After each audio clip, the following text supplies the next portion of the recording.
هذا باسي الكترودايناموميتر تايب انسترومنت دكا هنا مش زور يشتري الانسترومنت كبكاردي لبو دروس كردني عميري بيوانا كردني تزو يان فولتيا بلام لا تزوي جورادا وتلا اي سي alternating current وتلا تزوي اي سي. Okay. The electrodynamometer is a transfer type instrument. Amjora paid on a transfer type instrument. A transfer type instrument is one that may be calibrated with a DC source and then used without modification to measure AC. وتلو paid on a transfer type instrument وكا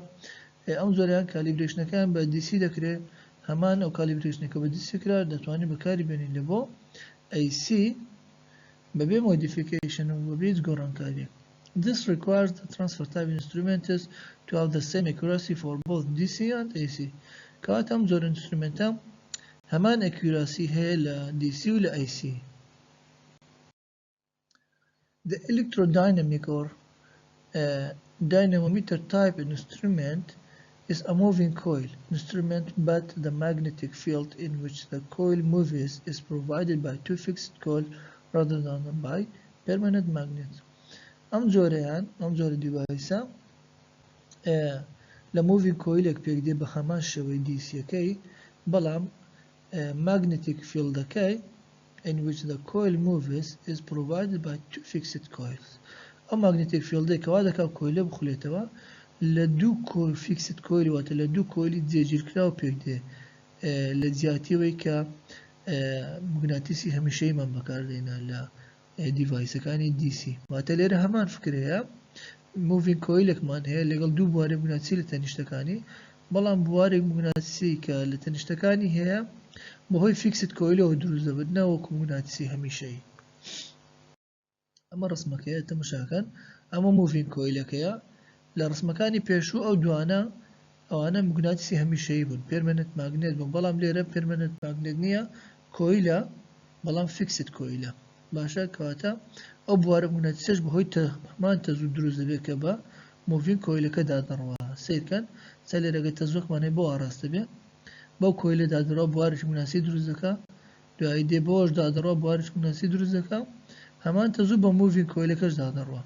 کاتا همو بوار مناسب کن کدروز بلیره بهوی او تزویه که با کویل کن دادرا هیچ مغناطیسی همیشه ایمان نیا. زي let's pick it consists of two fixed coils لدو کویلی زیجیر کراو پیده which are symmetrically situated که به همان خصائص بهمان شوين دادرينا symmetrical وكويكا مش تيكي وكويكا. It would have a torque in one direction during one half of the cycle. واتا اما design تزوي AC cycle هي positive cycle و negative cycle. واتا اراستی بيتانا دبيتوا لسايكل اتشان بلا سايكل positive اگه حساب كي torque کا direction اتشي هي and an equal effect in opposite direction during the other half of the cycle. كهمان تأثيري دبي ل بأراسي بيتواني نيوي سايكل كيتكا وتهمان تأثيري هي همان توركي هي ل نيو سايكل كيتر كان نيجاتيفا. If however we were to reverse the direction of the flux each time the current through the movable coil reverses. واتا هر كاتك كأراسي تزو بيتوانا دبتو لكويلة كان لموفابل كويلة كان أراسي فلكس كانش لقالي بيتوانا تويان بلين أراسي فلكس كاتك بيتوانا دبتو فلكس نرمى بسمان ماغنتيك كيا كاتك أراسي بواري منسك بيتوانا دبتو أراسي تزوج لقالي بيتوانا دبتو. A unidirectional torque would be produced. كات لبروي هردو شان بيتوانا دبنوا كات أراسي تورك كاو بنقوري دبنيتو واتا unidirectional torque man دبي. For both positive half and negative half of the cycle. كواتا تزوكا تبا راسي positive وروا تبا راسي negative وروا او توركيا او زبريكا لسر moving coil كدروز دبي همان اراستي عند بي اراسكي بيتوانا نابي بدمان اراسي بيتوانا يسر لو رسمة تواني واضحتر يعني رونتر باسيكين تماشاكي اوا fixed coil او شان fixed coil اشترا current flowing from top to bottom produces positive deflection. positive deflection واتە ئەو ئاراستەیە بزانین ئەگەر تەزوو لێرەوە بێ باشە لێرەوە بێ بۆ ئاراستەیە بڕۆ دێ بە moving coil دادەڕۆ بۆ ئاراستەیە دێتە fixed coilەکەی تر دەگەڕێتەوە نێگەتیڤ ئەگەر لێرە ئەمە تەماشا بکەین ئەوە بە یاسای دەستی ڕاست ئەگەر ئەو ئاراستەیە پەنجەی دەگەورەمان بێ ئەو ئاراستەیە کە دەچێتە ژوورێ دەبێتە ئاراستەی بوارێک میواتێسی دایم بۆرمسلچی لە ساوز لە بۆ نۆرت دەستێ ساوز لە بۆ نۆرت کەواتە ئەگەر تەزوو ئاوا بێ ئێرە دەبێتە ساوز ئێرە دەبێتە نۆرت لێرەوە تەزوو ئاوا دەڕوە باشە ئاوا دەڕوە ئەو جارە تەزوو مادەم ئاوادی پێچەوانەی بێتەوە لێرە ئاوا بوو لێرە ئاوایە ئەو جارە بوارمونەت سیوەی چۆن دەبێت ئەو کۆیلە ئێرە دەبێتە ساوز ئێرە دەبێتە نۆرت واتە بەرمچەکە ئەوها دەڕوە دیسان کە دێتەوە کۆیلە ئەو ئاراستەیە وەردەگرێتەوە دیسان سەر دەبێتە ساوز ئێرە دەبێتە نۆرت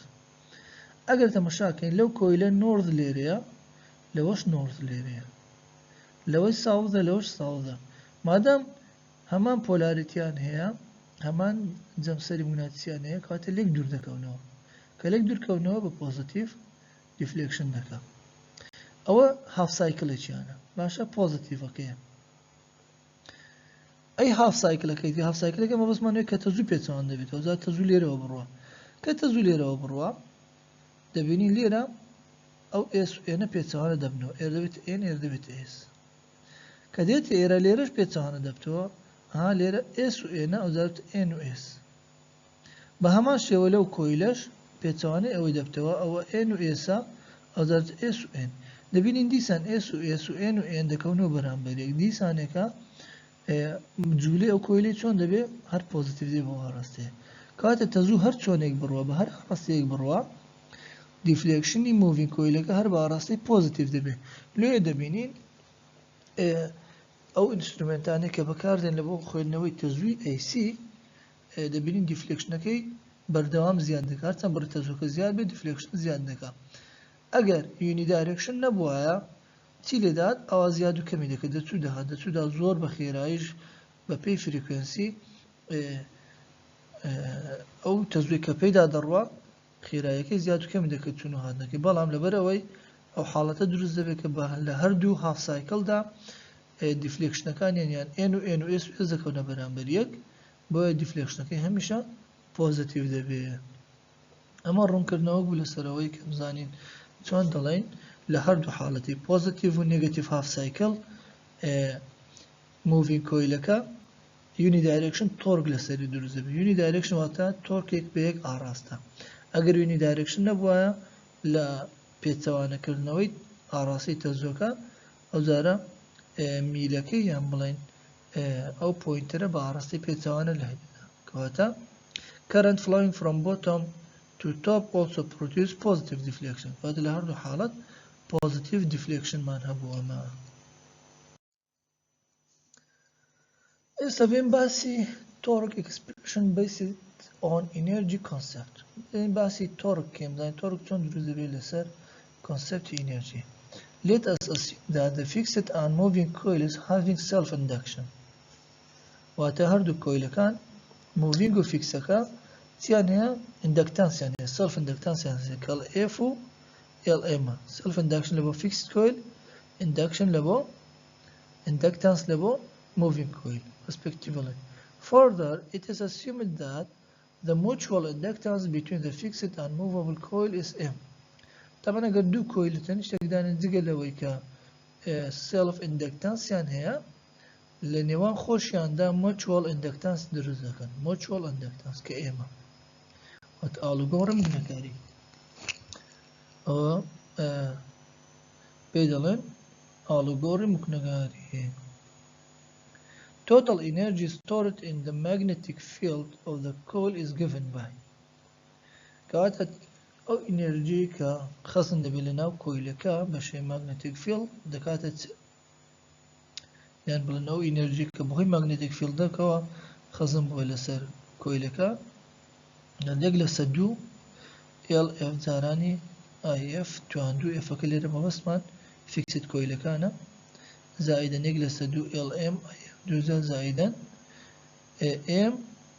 اي اف اي ام. طبعا هو هي فيكسد كويل كيا او هي موفين كويل كيا وشان هي ماتشول عندك تنسى ماشي. اما هو دكاتة total energy stored in the magnetic field of the coils. Okay, where I1 and I2 are the currents through the fixed and moving coils. I1 و I2 كتيا تزونا كبا fixed coil و moving coil دانرون. We can write the expression for torque developed as torque دكاتة طبعا torque كاتا دي دبليو لسا دي ثيتا ماشي أقول كاري كلا energy كارو دا لسر أقول كاري كلا deflection كارو دا داش كاتا تسيدا كاتا اي اف اي ام زاراني دي ام لسر دي ثيتا اي اف اي ام زاران دي ام لسر دي ثيتا. طبعا دبليو معنا بيتازا داتا شاي وقرين بفي ثيتا او اللي دي. Note L1 and L2 are not functions of theta. L1 و L2 functioning level theta. But the mutual inductance M between the coils is a function of the deflection theta. بلام إما كfunction level theta. لو لبروي L1 و L2 قيمتها شي نجورة لبو كويلك هي قيمتها كان نجورة بلام مو إما دجورة كلني ما دو كويلك هي ببي أراستا و positionي كويلك عن دجورة لو إما كدبتها function level theta. That means the relative position of moving coil. Position coil. The equivalent inductance L equivalent between fixed and moving coils can be found out as كاتا لأن coil كان إما equivalent inductance معناه كبيدا L EQ equivalent inductance دكاتا LF زائدا LM زائدا دو M ماشي. inductance fixed coil زائد inductance moving coil زائدا دو لو mutual inductance كلا نوانيان هي اما كدكاتة ام دكاتة اني يجلس دو L equivalent minus LF plus LM او mutual inductance كلا نوان دو كويلة كدا هي دكاتة اما. With all deflection type instruments, however, the mutual inductance varies with the relative position of the moving and fixed coils. لو هم جورك deflection type instrument mutual inductance كده جوري لقل position moving coil يعني position moving coil بجوري fixed coil كان سونا. The maximum value of the mutual inductance occurs when the axes of the moving and fixed coils are aligned with theta equal to 180 degrees. كواتا برسترين قيمتي mutual inductance كاتا برودة ك axis moving coil fixed coil كجوشك لنواني اندروز بك theta 180 درجة به. واتا كدلين m يكسان بينان بماينس m maximum cosine theta كدك theta 180 به أو إما دكاتة maximum قيمتك دكاتة M maximum. As this position gives the maximum flux linkage between coils يعني لو قوشيا فلكس كان زورترين linkage لنوانيان دروز به لنوان moving coil و fixed coil كا. When theta equal to 0 M is equal to minus M maximum.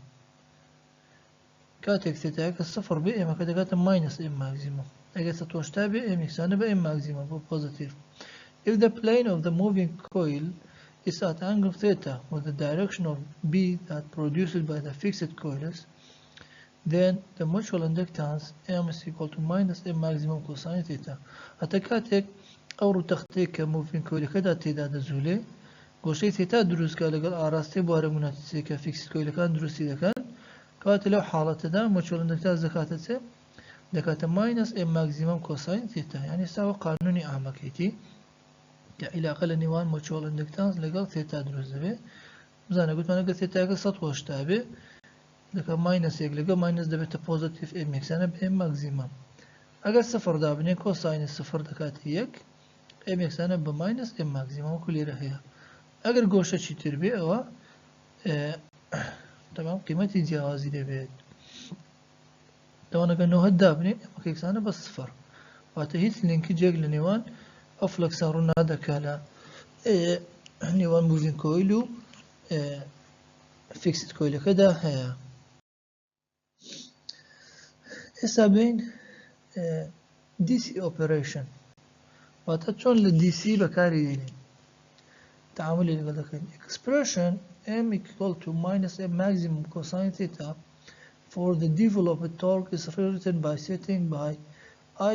I small f is equal to I capital F for DC and I small m equal to I capital M for DC واتا كاتن يما باسي دي سي اكين دبي سمول كم كينو كابيتال چونکه عادة I كبا سمول دنسر لبو I سي كبا كابيتال دنسر لبو دي سي كاتا تي دي دكاتا تسلا دي سي operation I capital for fixed coil I for moving coil دي ام لسر دي ثيتا او قانونا ما بيشتر هبو دين داتا شراوي او ايكويشن ورگرين ببي ثيتا هم دي ام لسر دي ثيتا واتا دي داتا شراوي او ببي ثيتا دكاتا طبعا ماينس ام ماكسيموم خوي كوساين ثيتا دا شراوي گرين دكاتا ماينس ساين ثيتا ماينس دكا ماينس دبيتو بوزيتيف دكاتا ام ماكسيموم ساين ثيتا وات او داتا شراوي او دي ام لسر دي ثيتا هكذا بيت او اي اف اي مكش كونستانت ببي ثيتا وخوي نسمعها ليرة كواتا تي دي بوتس تي دي تيا ديفليكشن تورك كبهوي ماغنتيك ولا سر موفين كويل كدروز بخلانا وي دكاتا اي اف اي ام ماكسيمم ساين ثيتا. If the control is due to spiral springs, the controlling torque is proportional to the angle of deflection theta. كواتا اگر بيتو بهمان شوي ك بي ام ام سي دمانگو او توركي كدروز بخلانا وي كويلكا بالانس دبي لقال تورك چتر که بهوی سپرینگی که دروز دبي كلا كويلكا وتسبكراوا كابي آراستكي بيتواني وآراستي توركي که بهوی ماغنتيكا ودروز با كاتليرش بهمان شو كنترول تورك معناه که بهوی سپرینگی که ويا دكاتا كي سپرینگ زاراني ثيتا وتا سپرینگ كونستانت زاراني deflection angle كاتي قبل تورك اكسان دبن كواتا pointer كل شوي خوي رادوسي note that TD is equal to TC وتا controlling torque at steady deflection the steady deflection وتا شوي استقرار كات IF IM DM لسه دي ثيتا او كTD ويكسان دبن K spring زاراني ثيتا ثيتا اكسان دبن ليرو كات IF IM لسه K spring زاراني DM لسه دي ثيتا اما دبيتا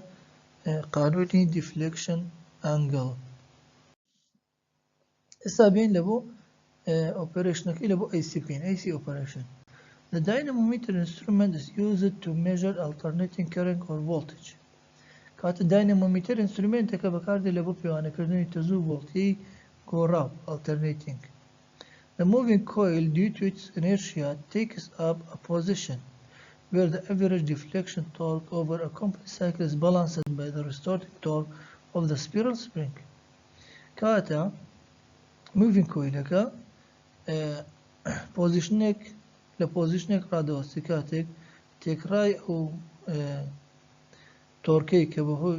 أو توركي كدبت هو خلانا أوكي خلانا ويكسان دبت بالانس دبا restoring torque spring كا. The deflecting torque is proportional to the mean value of the square of the current or voltage. كاتا deflection torque لقل سر راستان دقور لقل تكراي دوزاي فولتية وتزو تكراي دوزاي فولتية يعني تزو. Note both coils are connected in series for ammeters or voltmeters. نبينين دائما هردو كويلة كان تسبب voltmeter بي تسلب ammeter بي بدوايك دبسرين. And the instrument scale can therefore be calibrated to read root mean square values of alternating current or voltage. كاتا نتوانين بلين calibration و devices چون دكين وشي دكين كا خيدنا وكي من سكوير فاليو بي ار ام اس بي تلبو فولتي بي تلبو تزو بي وات او جماري كده خوينيتوا ل فولت متر يعني امتر لا سي قيمتكي اگر تزو بي دبت اي ار ام اس اگر فولتي بي دكات في ار ام اس لێرە باڕوونکردنەوە بدەم لەسەرەوە ار ام اس هەمووتان تەجروبەتان کرد لە مختبەر ڤۆڵتی ئەیسیتان خوێندەوە بە دوو شێواز هەم بە ئۆسیلۆسکۆپ و هەم بە با بڵێن ڤۆڵتێتان خوێندەوە هەم بە ئۆسیلۆسکۆپ و هەم بە ڤۆڵتمیتر لە ئۆسیلۆسکۆپ لەسەر وەیڤەکە دەتان خوێندەوە کە ڤی ماکزیمەمتان دەخوێندەوە ڤی ماکزیمەم هەمان ڤۆڵتیە کە بە ڤۆڵتمیتر دەتان خوێندەوە ڤۆڵتی قیمەتەکەی قیمەتێکی تر بوو لەبەرەوەی ڤی ار ام اس تان دەخوێندەوە ڤی ڕوت من سکوێر ڤالیوتان دەخوێندەوە هەڵبژام ڕەسمیشتان کرد لە نێوان ڤۆڵتی ئۆسیلۆسکۆپ و ڤۆڵتی ڤۆڵتمیترەکە کە عیلاقەکتان دۆزیەوە لە نێوان ڤی ماکزیمەم لەگەڵ ڤی ار ام اس وتمان ڤی ار ام اس دەکاتە چ دەکاتە ڤی ماکزیمەم لەسەر ڕەجی دوو لەسەر ڕەجی دوو جیاوازەکە ئەوەیە کە ڤی ماکزیمەم ڤی ار ام اس دەکاتە چ دەکاتە ڤی ماکزیمەم لەسەر ڕەجی دوو یانە ئەگەر تەزووبی تەزووی ار ام اس ڕۆدمی سکوێر ڤالیو کەرنت یەکسانە بە چ ئای ماکزیمەم لەسەر ڕەجی دوو جلویە دەبینین ئەمیتر یان ڤۆڵتمیتر ڕۆدمی سکوێر ڤالیو دەخوێنێتەوە نەوەکو ماکزیمەم ڤالیو کەواتە ئەڤێرەج دیفلێکتینگ تۆرک تی دی ئەڤێرەج دەکاتە چ دەکاتە یەک لەسەر تی تەکاملی سفر لە بۆ تی ئەمە تی دیەکەیە تەکاملەکە بە پێی دیتیە ئەمی کۆشنە لە چیوە هاتووە ئەمەی کۆشنێکی عامە کە تعبیر لە ئەڤێرەج دەکا واتە ئەمە تی دیمان هەیە خۆمان ئەگەرمان ئەڤێرەجیکەین دەبێت ئەو تەکاملی لە بۆ بکەین دائیمەن یعنی هەر ئیکوێشنێکتان هەبێ هەر فەنکشنێکتان هەبێ بتانە ئەڤێرەجی بدۆزنەوە دەبێت بخەنە ناو تەکاملەوە حەلی ئەو تەکاملە دەبێت ئەڤێرەجی هۆی ئەڤێرەجی ئەو فەنکشنە کەواتە یەک لەسەر تی سفر لە بۆ تی بزان دائیمەن حدودی تەکاملەکەی لە بۆ چێ بێ یەک لەسەر ئەوە وەردەگرین یعنی تەگەر تەماشاکەین دائیمەن تەکامل واتە سەمەیشن ئەوە سەمەیشنت کرد لە بۆ هەموو ئەو لیمیتەی کە هەتە باشە دابەشی لیمیتەکەی دەکەی کەواتە کردتە ئەڤێرەج تۆ چەند ژمارەیەک تێدەی کە ئەڤێرەج دەدۆدەی هەمووی کۆ دەکەیەوە دابەشی عەدەدی ژمارەکان دەکەی لێرەش بە هەمان شێوە سفر لە بۆ تی حدودەکەتە تەکاملەکە کە دەکاتە سەمەیشنەکەی سەمەیشنی دەکەی دوای دابەشی تی دەکەی لێ دەبێتە ئەڤێرەج کەواتە گەر وا دابنێین آی ئف ئۆف تی ئەمەیان یەکسانی بۆ فەنکشنە آی ماکزیمەم فیکسد کۆیل ساین ئۆمێگا تی و ئەگەر وا دابنێ موڤینگ کۆیلەکەش تەزوەکەی دەکات آی ئەم ئۆف تی دەکات آی ماکزیمەم موڤینگ کۆیل ساینی ئۆمێگا تی ماینەس ئەلفا کاتێک ئەلفا چییە where alpha is the phase angle between two currents وا دابنی لە نێوان دوو کەرەنتە گۆژ فەیس ئەنگڵێکیە کە ئەلفایە بینەم دوی کۆشنە لێرە دابنینەوە لەم ئینتیگرەڵە لەم تاوکاریە حەلی بکەین تاوکارێکە حەل بکەین دەبینی تی دی ئەڤێرەج دەکات دەکات ئای1 ئای2 کۆساین ئەلفا دیەم لەسەر دی تێتە تەمەنەوە تەکاملێکی تۆزێک معقەد دەردەچێت کە خطواتی دوور درێژی هەیە خۆتان هەوڵدەن بیکەن شتێکی بەس ماتماتیکیە لێرە تەعویزی بکەنەوە دوایی تەکاملەکە حەل بکەنەوە دەبێتە نەتیجەکەی بەڵام یەک شت بزان لێرە where I1 and I2 are the root mean square values of fixed and moving coils یعنی I1 لە چوە هاتیە I ماکزیمەم لەسەر ڕەجی دوو باشە I2 لە چوە هاتووە I ماکزیمەم تەماوە بۆ فیکسد کۆیل ها I1ەکە I2کە I ماکزیمەم موڤینگ کۆیل لەسەر ڕەجی دوو یعنی شتێکی واتان لۆ دەردەچێ اینجا I ماکزیمەم فیکسد کۆیل لەسەر ڕەجی دووکە لا دەدەین I1 دادەنێ I ماکزیمەم موڤینگ کۆیل لەسەر ڕەجی دووکەش دادەین I2 دادەنێ ئەوە لێ واتە I1 و I2 چییە ئەمانە ڕوت مین سکوێر ڤالیۆن کەواتە ئێستا لەمە ئەولۆمان بەدیار کە دیفلێکشن تۆرکەکە ڕاستەوان دەگەڕێت لەگەڵ چێ لەگەڵ ڕوت مین سکوێر ڤالیو نەک ماکزیمەمەکە تیدی ئەڤێرەج یەکسانە بە کۆنتڕۆڵینگ تۆرک I1 I2 کۆساین ئەلفا دیەم لەسەر دی تێتە کە تیدی ئەڤێرەجەکە بوو یەکسانە بە کەی ئێس تێتە ثيتا دەبێتە چێ I1 I2 cosine alpha لەسەر KS زارانی DM لەسەر d theta. In case of ammeter or voltmeter, both the coils are connected in series and the same current is flowing through the coils. واتە لەو حاڵەتێککە ئەمیتر بێ یان ڤۆڵمیتر بێ هەردوو کۆیلەکە بە دوای یەک دەبەسترێن موڤینگ و فیکسەکە کەواتە I1 و I2 یەکسان دەبێت کە هەمان تەوزیان پێدا دەڕوا لێ دەبێت I square لەسەر K سپرینگ جارانی DM لەسەر d theta. کاتێک I1 یەکسانە بە I2 یەکسانیشە بە I ئەلفایەکەش من بە سفر دانە چونکە لەو حاڵەتە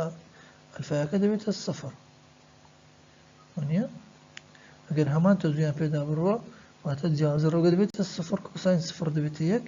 ئەمە دەڕوا ئەمە دەبێتە I square DM لەسەر d theta هەمووی دابەشی K spring. Okay, example.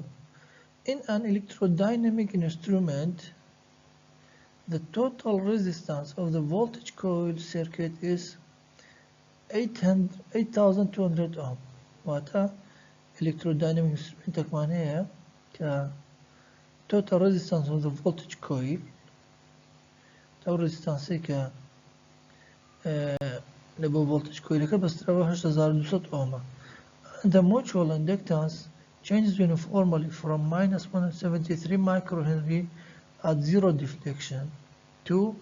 plus 175 microhenry at full scale. يعني mutual inductance كيلا ناقص 73 microhenry ودقوري كلا قوشي صفر بي حتى 75 ضروري لفول scale كي. The angle of full scale being 95 degree واتو full scale كبازا كي تسند 95 degree يعني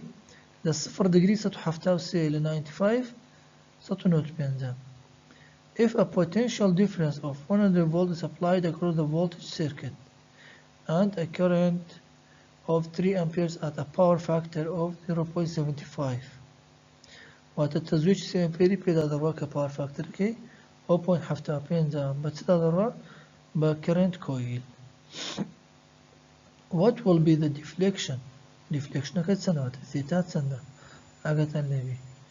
أو ثيتا فرقه له أو ثيتا. Spring constant of the instrument is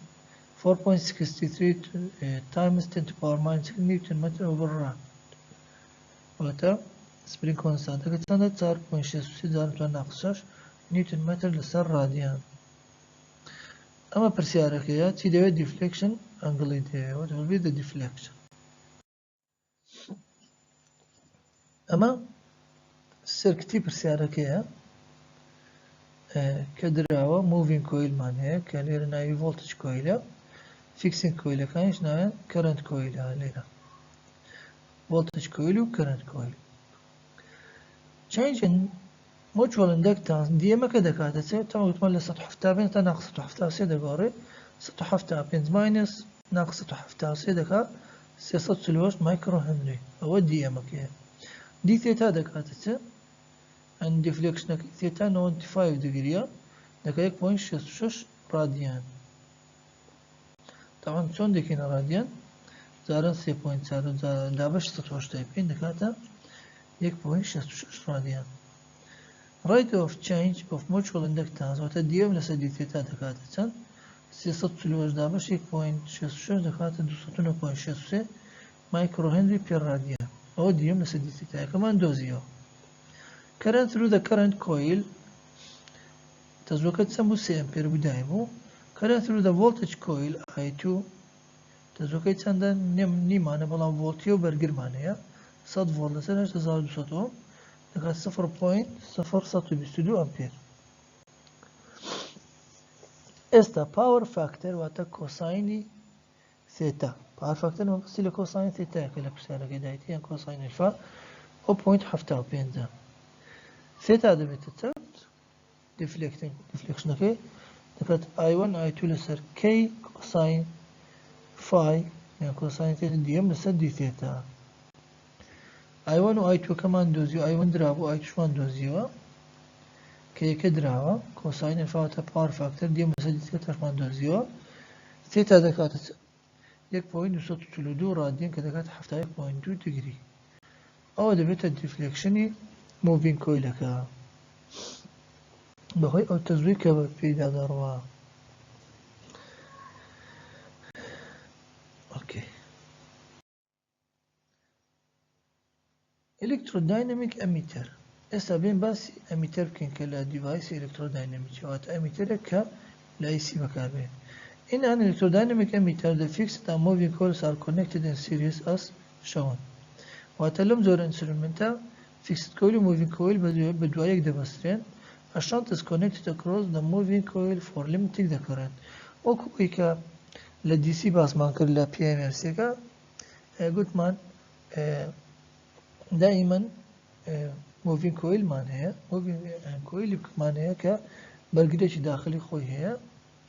لەگەڵ ئەگەر بمانەوێت extension یا ڕێنجەکەی بکەین یا لیمیتی لە بۆ دیاری بکەین بەرگرێک بە شەنت لەگەڵ دەبێت. ئێرەش بە هەمان شێوە fixed moving coil مان هەیە کە بە دوایەک بەستراینە شەنت ڕێزستانسێکی بە پەرەلێل لەگەڵی دەبەستین بەو شێوەیە. دوو fixed coil لەگەڵ moving coilێک کە هەمویان بە دوایەک بەستراون تەماشاکە بەدوای بەستراینە لێرە شەنت ڕێزستانسێک لەگەڵ moving coilەکە بە پەرەلێل دەبەستین شەنت ڕێزستانس. ئەمە لۆدەکەی کە دەمانەوێت تەزووی بخوێنینەوە. ئەمە پۆینتەرەکەمان لە بۆ دیاری دەکات. ئەمە دەبێتە سێرکتی ئەمیتەر زۆر ناچینە ناو تەفاسیلەوە چکە تەفاسیلی شەنتەکە چۆن لیمیت دیاری دەکات لە پێشتر خوێندومانە بەڵام تەنها قسمەکە تا پیشان دەدەین لێرە. ئەو دەبێنە سەر electrodynamic voltmeter. The electrodynamic instrument can be used as a voltmeter by connecting a large non-inductive resistance R of low temperature coefficient in series with the instrument coils as shown. واتە ئەم جۆرە ئینسترومنتەش دەتوانێت وەکو ڤۆڵمیتەر بەکاری بێنین چۆن کاتێک بەرگرێکی نەن ئینداکتیڤ واتە بەرگرێکی خاوێن بخۆت لەگەڵی بەسە کە R of low temperature coefficient کە کۆفیشنتی تەمپرێچەرەکەی نزم بە دوایەک لەگەڵ کۆیلەکە بە دوایەک لەگەڵی دەبەستی لێرە ئین سیریس بە هەمان شێوە PMMC کە بەرگرمان بە سیریس لەگەڵی دەبەستە بۆی بتوانین ڕێنجی خوێندنەوەی ڤۆڵتەکەی زیاد بکەین. ئەمە دەبێتە ڕسمەکە بزانە لێرە بەرگرەکەمان بە دوایەک لەگەڵ بەستە سیرکەن ئەوەی پێشوو لە بۆ ئەمیتر بە پەرەلێل لەگەڵمان بەستا بوو ئەو جارە بە دوایەک لەگەڵی دەبەستین.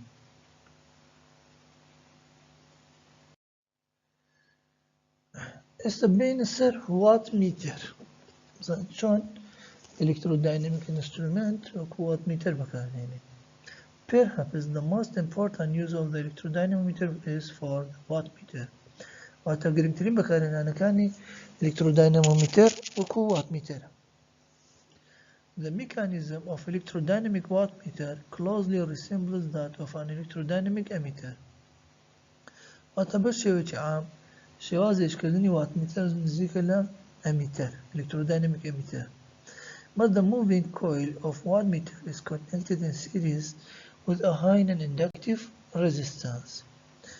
جیاوازەکەی ئەوەیە کە moving coil کە وەکو واتمیتر ئەگەر بەکار بێ بە شێوەیەکی سیریز لەگەڵ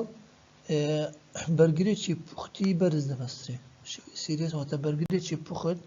قیمەتەکەی بەرز بێ بە شێوەی سیریز لەگەڵ moving coilەکە دەبەسترێت. It provides us with separate terminals to connect across the load terminals. واتە واتمیتر دوو تەرمینەڵمان دەداتێت کە دوو تەرمینەڵە دەتوانین لەگەڵ تەرمینەل لۆدەکە ببەستین لە بۆ خوێندنەوەی پاوەرەکەی. The fixed coils are connected in series with the load resistance to have the same load current as shown. واتە fixed coilەکان بە شێوەی سیریز دەبەستین لەگەڵ ئەو لۆدی کە دەمانەوێت پاوەرەکەی بخوێنینەوە بۆ ئەوەی هەمان تەزویان هەبێت وەکو لەو ڕسمە. تەماشاکەن ئەمە سێرکتی واتمیتەرە لێرە ئەو moving coilەکەیە ئەوەنە fixed coil. fixed coilەکان بە دوایەک بەستراون و لە هەمان کاتدا لەگەڵ لۆدەکەش بە دوایەک دەبەسترێن بەڵام moving coilەکە لەگەڵ بەرگرێکی بەرزی پوخت بە پەرەلێل دەبەسترێن لەگەڵ لۆدەکە لەوە بۆ ئەوەی ئەو ڤۆڵتی کە دەخرێتە سەریشی یەکسان بێ بە ڤۆڵتی سەر بەرگرەکە یەکسان بێ بە ڤۆڵتی سەر لۆدەکە. ئێمە ڤۆڵتی سەر کۆیلەکان ئیهمال دەکەین لەو حاڵەتەدا بەرەوەی بڕەشی زۆر کەمە بە نسبەتەن ڤۆڵتی لۆد و ڤۆڵتی سەر ئەو بەرگرە. For a DC circuit, the fixed coil current IF is equal to I capital F is the load current. زين لابد دي سي دائما قلت من كابيتال وكاردينين كتزوي فيكسد كويل كيكسان شبه تزوي لودكا لو تمشاكن تكهمان تزوي بيدا دروا اما تزوي فيكسد كويل بلودكا دروا بدويا كله تنبلم اي فيكسان با لود current. And the moving coil current IM has a value of V over R. تزوي يرى دكاتة IM دكاتة فولتيا V دامش يو برجرا لو تقول من فولتي سر موفين كويل كزور كما كاتو فولتي راسته خو هم يدي سر او برجر كتزوكي مادام دكاتو فولتي لسر برجر. The deflecting torque in a DC circuit is proportional to the power factor to the power and it is given by كواتا deflection torque كا ل DC circuit راسته دغور legal power بكل مشي يعني ثيتا is proportional to IF IM ديم لسه دي ثيتا وما هم بيشتر اگر بيم لباتي IM مكا بنسمته في لسر R لو قلت منتك IM دكاتة فولتيا لسر وبرجرها لباتي IM نسمى في لسر R كواتا ثيتا is proportional to power أنا لو IV دكاتة power R كconstanta اگر وادا بن ديم لسه دي ثيتا nearly constant شكرا قران كاري كزور كما كواتا ثيتا راستا عندكم ليجل IV سيا باور كواتا ثيتا مزاني من ديفليكشني يان روتيشني او موفين كويلا راستا وانا دقور ليجل باور كواتا بوي دتوانين وكو وات متر بكاري بيني لبو AC for AC circuit let the applied voltage V of T is equal to Vm sin omega T واتكاتي فاسي سي ده كان ديم دونم في كيك سنة مثلا